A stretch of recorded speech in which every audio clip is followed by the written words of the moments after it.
training and development, learning and development, talent development, whatever the heck you want to call it, you have this amazing channel where you can breathe culture into everything you do.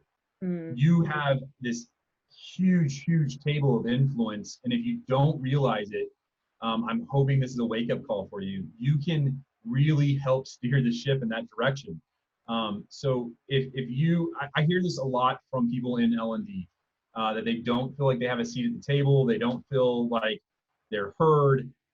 Get a seat at the table by understanding what the business is trying to do and help the business try to do that. And after you help the business try to do what they need to do, they will let you do whatever you want to do. Yep. So if you have a bunch of random, initiatives that are important to you because you think they'll help, but you've not really tuned into what the business needs and help them, they're not going to care about your small stuff. Yeah.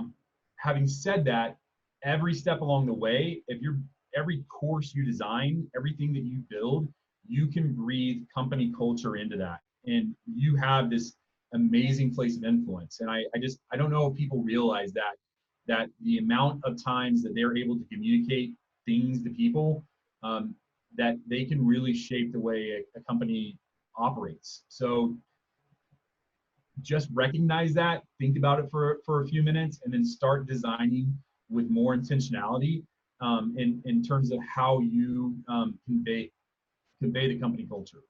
Yeah, 100%. I'm so with that. I think, we need to be clear on where the business is going, and then how are we getting our employees skilled or whatever it is to contribute to that, because businesses care about profit or their contribution, whatever the impact might be. A lot of the time it is profit though.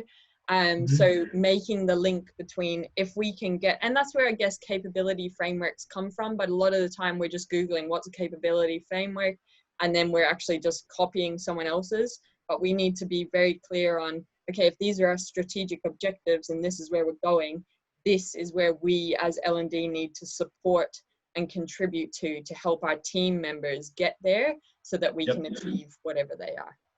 And talk about it.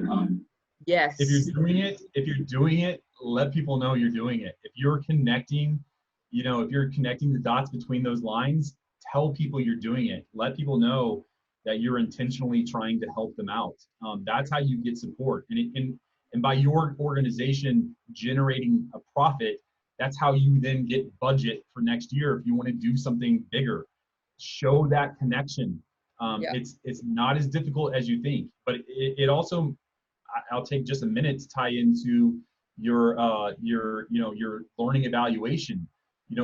What level of evaluation are you doing for your learning? Are you taking it to a level 3 or level 4 if you're using Kirkpatrick's levels of evaluation? Yep.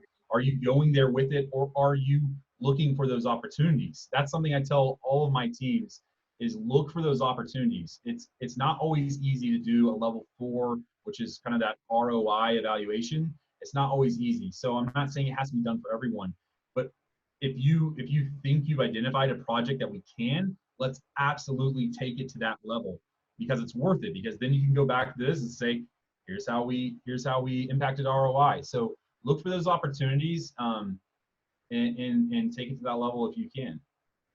I love that. I'm so glad that you said that. Amazing. Let that sink in, people. I want you to rewind the last 1 minute and watch it again. Go have a look at Kirkpatrick, see what number 4 is that Nate's talking about. Look at how you're doing your projects at the moment, and are they doing something around that space, or what would it take to get them there? And then the really key thing is communicate. Communicate what you're doing, share with everyone around you that this is how we're contributing and helping people achieve what we're here as a business